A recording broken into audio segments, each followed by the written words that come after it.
त्यामध्ये जो दहशतवादी हल्ला झाला त्या निषेधार्थ सर्वपक्षीय करून महाराष्ट्रातील अनेक शहरं बंद होते आणि काही ठिकाणी हिंदुत्ववादी संघटनांनी सुद्धा बंदचं आवाहन केलं. आज अमरावती सुद्धा बंद आहे. काय सांगा? असं आहे की जम्मू काश्मीरमध्ये पहलगावमध्ये जो दहशतवादी हल्ला झाला आणि त्या हल्ल्यामध्ये जो नरसंहार झाला त्यामध्ये आपल्या भारताचे जवळजवळपास 28 लोक मृत्युमुखी पावलेत. याचा सर्व स्तरावर निषेध होत आहे.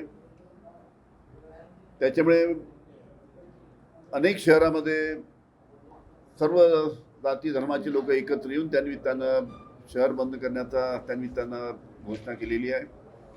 आज अमरावती शहरामध्ये सुद्धा अमरावती बंदची घोषणा केली आहे आणि त्यासाठी आज चांगला प्रतिसाद मला कळलं की अतिशय चांगला प्रतिसाद सर्वांकडे एकोप्यानं या सर्व हल्ल्याच्या सामोरी जातो. त्याच्यामध्ये हा पक्ष तो पक्ष या पक्षाची भूमिका त्या पक्षाची भूमिका नसते. त्याच्यामुळे भारताने एक संघ होऊन हा जो हल्ला झाला आहे दहशतवादी त्याच्या विरुद्ध आपण एकोप्याने सर्व लढत आहेत. आणि ज्या पद्धतीचे पावलं केंद्र शासनाने उचलली आहेत,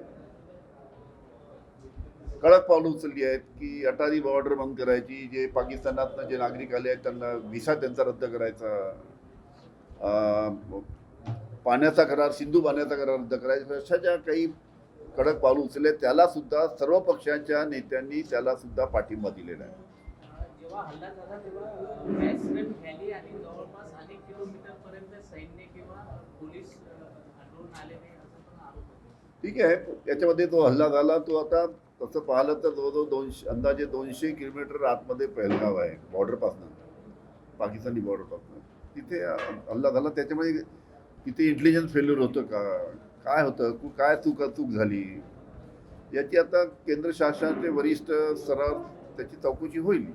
सर, एक तुम्ही गृहमंत्री एका राज्याचे राहिलेले आहेत, तुम्हाला असं नाही वाटत का की या ठिकाणी संपूर्ण 24 तास हाय अलर्टवर असलेल्या जम्मू काश्मीरच्या ठिकाणी अशा ठिकाणी पोलीस 15 मिनिटं गोळीबार बेशूट होऊन पोलीस तिथं पोहोचत नाही, सुरक्षा रक्षक पोहोचत नाही, फेलीवर नाही तर काय म्हणायला?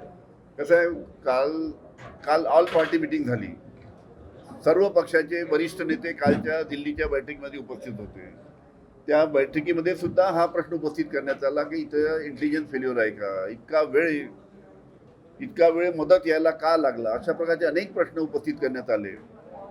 आणि आज काही वर्तमानपत्रामध्ये ज्या बातम्या आल्या त्या बाबतीत केंद्र शासनाने सुद्धा आमची कुठं चूक झाली याची सुद्धा आम्ही चौकशी करून त्याच्याबद्दल कुठं आम्ही चुकलो, काय लॅप्सेस झाले याची सुद्धा आम्ही चौकशी करू, अशा पद्धतीने सुद्धा कालची जी मिटिंग झाली ऑल पार्टी त्याच्यामधून ज्या बातम्या आल्या आहेत ज्या वर्तमानपत्रामध्ये आल्या त्याच्यामध्ये म्हटलेलं आहे. असं आहे, पाकिस्तानला ज्या पद्धतीनं दरवेळेस पाकिस्तानी दहशतवादी हल्ला करून एक अशांती निर्माण करण्याचा प्रयत्न जो करतोय त्याला जोपर्यंत आपण कडक उत्तर देणार नाही तोपर्यंत त्यांची हिंमत अशाच पद्धतीने पुढील काळामध्ये वाढत राहील. आणि म्हणूनच सर्व पक्षाच्या लोकांनी एकत्र येऊन अशा दहशतवादी हल्ल्याच्या विरुद्ध केंद्र शासनाने कडक पाऊल उचलले पाहिजे अशा पद्धतीची भावना व्यक्त केली.